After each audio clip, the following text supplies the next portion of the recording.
Well, first of all, after the Lufthansa robbery, which the whole fucking city and every fucking cop and every agency knew that who the fuck did it. I mean, we made a lot of money, but after the Lufthansa robbery, which was, they claimed 6 million, was 6 million plus all the jewels and blah, blah, blah. And, it was, anyway, everybody started getting whacked around me. All the crew. I mean, one guy took Stacks, Marty, and they all kept falling. And every time a guy would get killed, the feds would come to my house. Hey, Henry, we know you was involved, blah, blah, blah. And I was like, oh, you fucking nuts. I don't know what the fuck you're talking about. Henry, you're going to be next. A week later, they find 2 bodies, some fucking where, or, whatever. And they come to my house, the lady's pictures out. The nice thing the feds did, they used to wait for my kids to go to school. They would never come when my children were at the home, right? Me and my wife sitting around a fucking dining room table.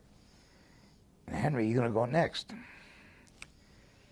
I said, why are you sure? I don't even know these guys, He wasn't allowed to associate with known criminals. I was on federal parole at the time.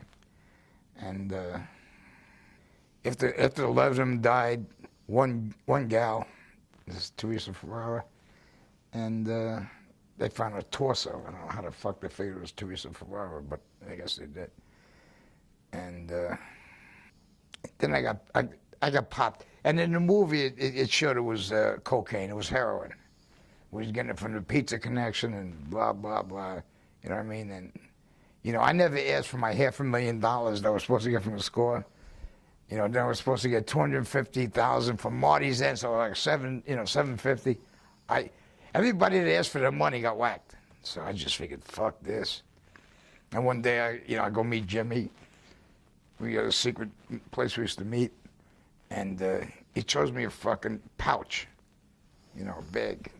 And he says, here, you met a lot of black dudes in prison. He said, stop moving this shit. I said, what is it? He says, it's pure heroin. I never even seen pure heroin at the time of my life, right? I'd seen heroin, but not pure heroin. He says, and of course, it's $250 a fucking kilo, blah, blah, blah. They can whack it 30 times, for the street. You know a lot of wholesalers and blah. I said, okay, Jimmy, I put the shit in my pocket. And I called a couple of dudes I knew up in Harlem, but it wasn't coke. But now I start making like $25,000 a week.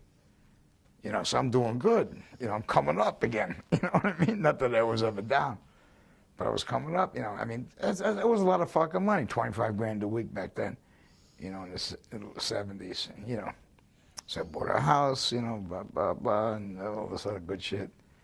And 25,000 a week, come to 40,000 a week, And then I got popped. And when I got popped, right, Nassau County in New York popped me, because I was living in Nassau County. And the feds were watching me, and I mean, I seen tail cars every fucking day on me, you know what I mean? But I figured it was over a little tons of robbery, And fuck them, they ain't got nothing on me. I didn't do a fucking thing. I wasn't there. They can't prove a fucking thing, so, And I'm on parole. In the movie, like, that fucking scene shows when I'm leaving the house. And they popped me. And I thought it was for Lufthansa robbery. I had no fucking clue that it was for drugs, right? And I was taking stupid Judy, I don't know what name they use in the movie, to get a fucking hat. And the rest is history. It's in the movie. I mean, it shows you in the movie. There I am, Joe Schmo, in the Witness Protection Program, standing online like everybody else. But,